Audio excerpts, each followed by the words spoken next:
Let me show you something. When you end up moving, switches it up, but I want to show you something. See how those are things that's firing? So that's when I could just go, the fibers are just.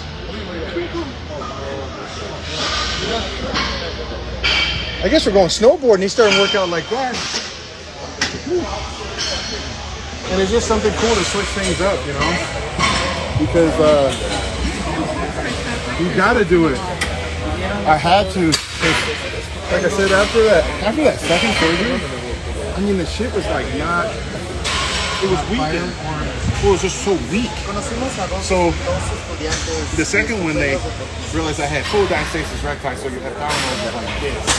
So they had to bring them back, staple them, and then mesh them. Mesh. And then it wasn't even healed when I competed last time. But I was like, okay, still work in progress. We're always still work in progress. How can you get better? But then how can I make it fun while I'm training? Because just doing breath work is boring.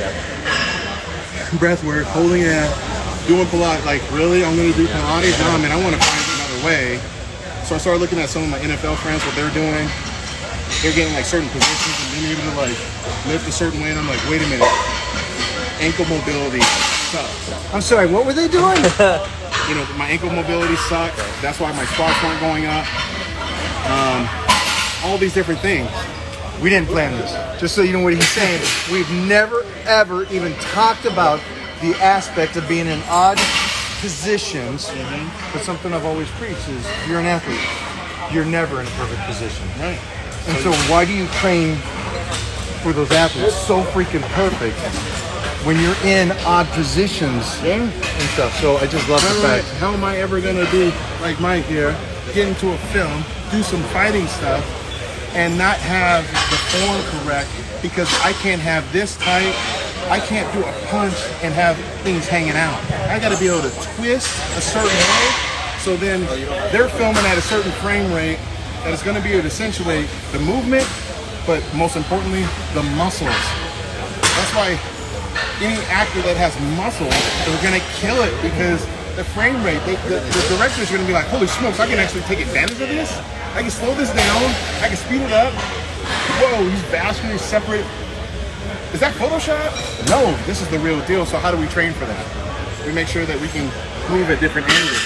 And one of the things I had to learn, and that's why I was asking you about like how you weight fluctuate and this and that, is core, but most like posterior chain work. You do a lot of that, I see, or at least the videos that I've seen.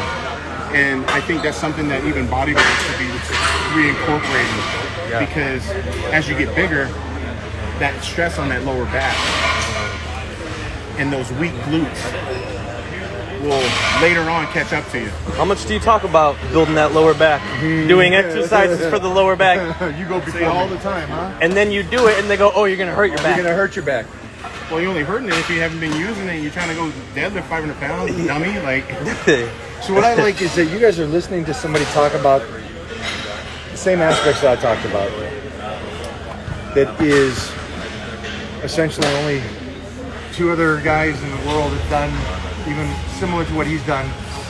So I guess I'm just trying to get you guys to understand that it goes back to that athletic thing first. You know, he's a bodybuilder for a period of time, but he's an athlete for a lifetime. Yes. Remember when I was talking about that hit and hold? Hit and hold?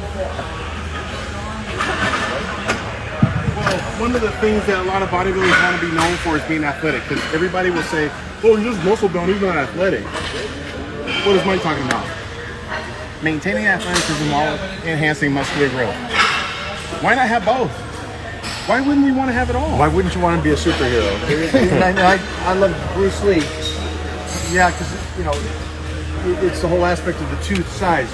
I wanted to be Bruce Lee and I wanted to be Arnold Schwarzenegger. I wanted to be those two things. And so it's cool to be able to hang out with somebody that's, when you get to that small pond of knowledge where you're going, no, I'm trying to teach you guys how to do this for a lifetime. No, you're trying to, no, I'm just teaching you.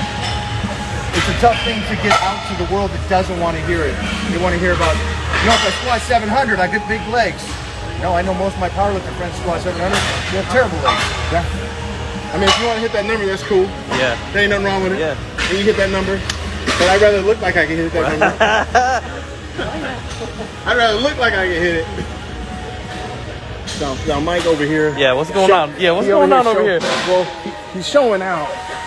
But I actually enjoy it because the level of concentration that he's able to have while he's doing that. How many other guys that you see lift 80s like that? Right. Very few. He's making love to that And weight. he's able to hold it at the top. That's what we want. That was beautiful. You don't see a lot of that. I told everybody, I was like, we don't show me someone else that can lift them like that and hold it. This doesn't work. And you're actually able to get it and like at the end. That's dope. I'll go up a little bit. That's that Washington strength, baby. So, you grew up how far from me? What's that here? So if I took the 405, it'd be like 40 minutes probably. Yeah, so I don't know if you guys knew that. And we're going to talk about that tomorrow because we grew up real close to each other, but two different words. And it's important for you guys to hear the story because you're talking to somebody who's the greatest in the world out of 8 billion people.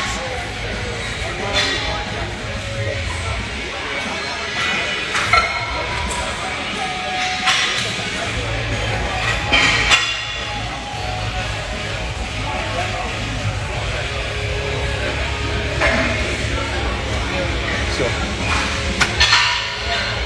again, man, I hope you don't just watch, really understand what he's doing.